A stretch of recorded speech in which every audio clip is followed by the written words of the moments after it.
Hello student, welcome back to my class. आज का हमारा क्लास 9th का टॉपिक है हेरॉन्स फार्मूला। हेरॉन्स फार्मूला, ठीक है। अगर सबसे पहले हम यहाँ पे आपको हेरॉन्स फार्मूला समझाते हैं। हेरॉन्स फार्मूला क्या होता है? हेरॉन्स फार्मूला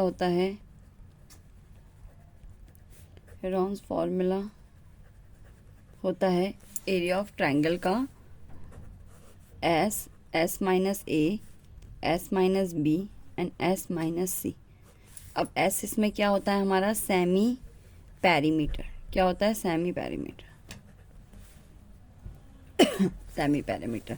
और जो ए बी सी हैं, ए बी सी, वो हमारी ट्रायंगल की क्या होती हैं? साइड्स होती हैं, साइड्स ऑफ ट्रायंगल।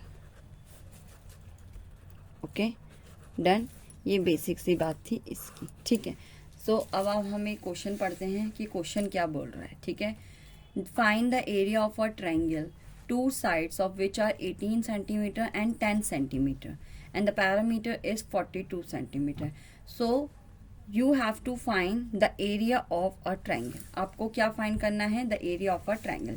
चलिए स्टार्ट करते हैं। सबसे पहले देखिए, और हमें ए बी सी साइड चाहिए, लेकिन हमें दो ही साइड दी हुई है। The two sides of triangle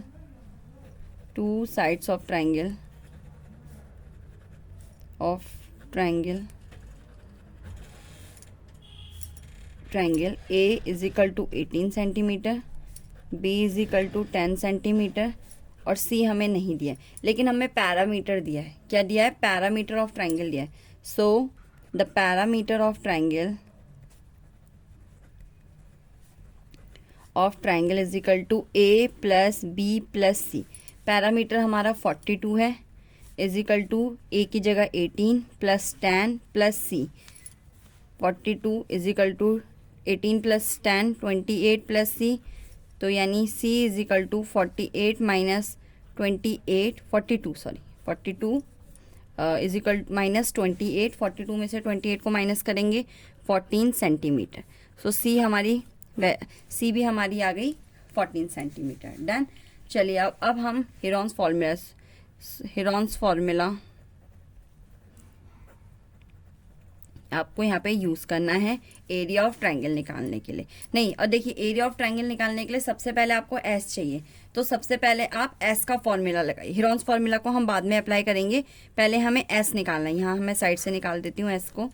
S is equal to a plus b plus c upon 2। ये फॉर्मूला होता है सेमी पैरामीटर का, a plus b plus c upon 2, जिसमें हम तीनों साइड्स को प्लस करके 2 से डिवाइड कर देते हैं। तीनों साइड कौन सी हो गई? 18 प्लस 10 प्लस 14 अपॉन 2।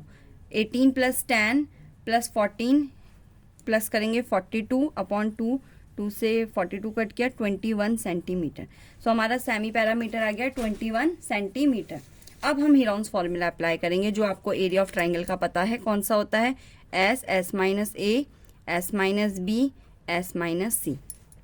डन। यहीं से मैं स्टार्ट कर देती हूँ। एस हमने 21 निकाला, 21 माइनस 18, 21 माइनस 10 एंड 21 माइनस सी की जगह 14। डन। इतनी चीज़ें समझ में आई? कोई प्रॉब्लम इसमें? इक्वल का साइन लगाएंगे। 21 ऐसे ही रहेगा, मल्टीप्लाई का साइन इसलिए क्योंकि मैं 21 में से 18 माइनस करूँगी 3 मल्टीप्लाई, 21 में से 10 माइनस करा 11 मल्टीप्लाई, 21 में से 14 माइनस करा 7। डन। ये माइनस कर दिया। अब देखिए, एक सबसे इजी तरीका देखिए, कई बार आप इन सब की मल्टीप्लाई करके भी एलसीएम निकाल सकते हैं, लेकिन वो थोड़ा ज़्यादा बड़ा हो जाता है। तो सबसे इजी तरीका ये होता है कि छोटे छोटे जो नंबर्स होते हैं इन्हीं का फैक्टर कर लिया जाए। सिंपल, जैसे 3 का नहीं हो सकता, 11 का नहीं हो सकता, 7 का नहीं हो सकता, लेकिन 21 का हो सकता है। 21 को आप क्या लिख सकते हैं? 7 इंटू 3, है ना, और बाकी एज इट इज उतार दीजिए। अब कॉमन क्या है? 7 कॉमन है, 3 का कॉमन है, यानी पेयर बन रहे हैं इनके। तो 7 इंटू 3 हमने बाहर करा, अंदर हमारा बचा 11। 7 3 जा 21 रूट 11 सेंटीमीटर स्क्वायर, क्योंकि ये आपका क्या निकला है? Area of triangle. डन। तो हमें बेसिकली ये 3 चीज़ें हमें सबसे इंपॉर्टेंट है हेरॉन्स फार्मूला में। देखिए, हेरॉन्स फार्मूला इतना टफ नहीं है, बस अगर बेसिकली सारा चैप्टर जो है ये फॉर्मूले पे ही बेस है।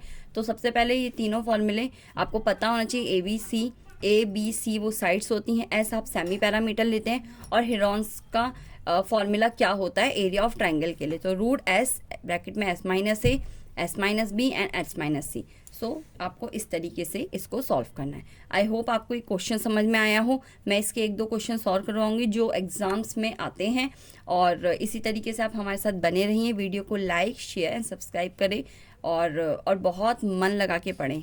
Okay, thank you.